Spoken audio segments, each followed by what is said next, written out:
ഇതിനൊന്നും യോഗ്യതയില്ലേ, നീ തന്ന ദാനമതല്ലേ. ഇതിനൊന്നും യോഗ്യതയില്ലേ, നീ തന്ന ദാനമതല്ലേ. കർത്താവിൽ എനിക്ക് ഏറ്റവും പ്രിയപ്പെട്ടവരെ, 78 സങ്കീർത്തനം അതിൻ്റെ 21 മുതലുള്ള വചനഭാഗങ്ങൾ നമുക്ക് വായിക്കാം. ആകയാൽ യഹോവ അത് കേട്ട് കോപിച്ചു, യാക്കോബിന്റെ നേരെ തീ ജ്വലിച്ചു, ഇസ്രായേലിന്റെ നേരെ കോപവും പൊങ്ങി. അവർ ദൈവത്തിൽ വിശ്വസിക്കുകയും അവന്റെ രക്ഷയിൽ ആശ്രയിക്കുകയും ചെയ്യായകയാൽ തന്നെ അവൻ മീതെ മേഘങ്ങളോട് കൽപ്പിച്ചു, ആകാശത്തിന്റെ വാതിലുകളെ തുറന്നു, അവർക്ക് തിന്മാൻ മന്ന വർഷിപ്പിച്ചു, സ്വർഗീയ ധാന്യം അവർക്ക് കൊടുത്തു. മനുഷ്യർ ശക്തിമാന്മാരുടെ അപ്പം തിന്നു, അവൻ അവർക്ക് തൃപ്തിയാകുമെന്നും ആഹാരം വഹിച്ചു. അവൻ ആകാശത്തെ കിഴക്കൻ കാറ്റടിപ്പിച്ചു, തൻ്റെ ശക്തിയാൽ കിഴക്കൻ കാറ്റ് വരുത്തി. അവൻ അവർക്ക് പൊടി പോലെ മാംസത്തെയും കടൽപ്പുറത്തെ മണൽ പോലെ പക്ഷികളെയും വർഷിപ്പിച്ചു.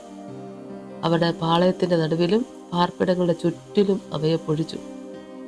അങ്ങനെ അവർ തിന്ന് തൃപ്തരായി തീർന്നു. അവർ ആഗ്രഹിച്ചത് അവൻ അവർക്ക് കൊടുത്തു. അവരുടെ കൊതിക്ക് മതി വന്നില്ല.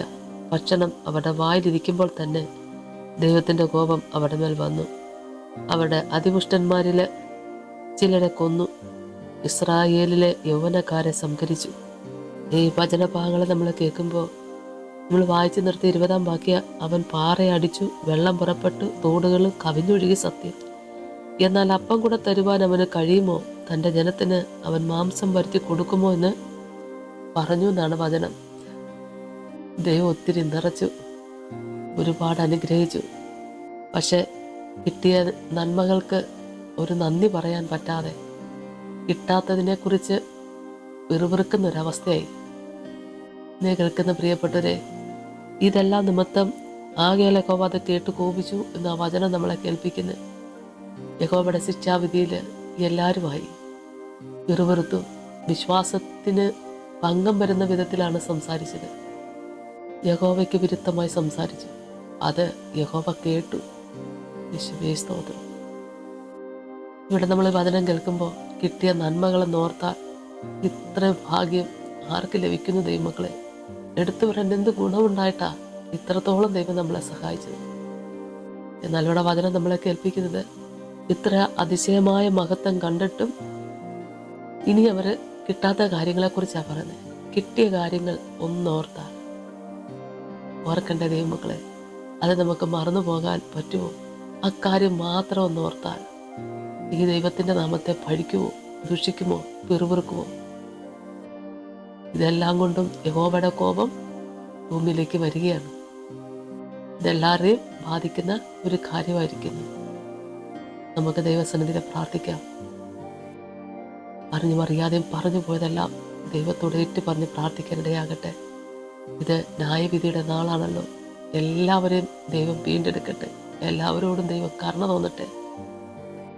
ദൈവം തന്ന ഉപകാരങ്ങളെ ഓർത്ത് ദൈവത്തെ മഹത്വപ്പെടുത്തുവാൻ എല്ലാവരെയും കർത്താവ് ഒരുക്കട്ടെ.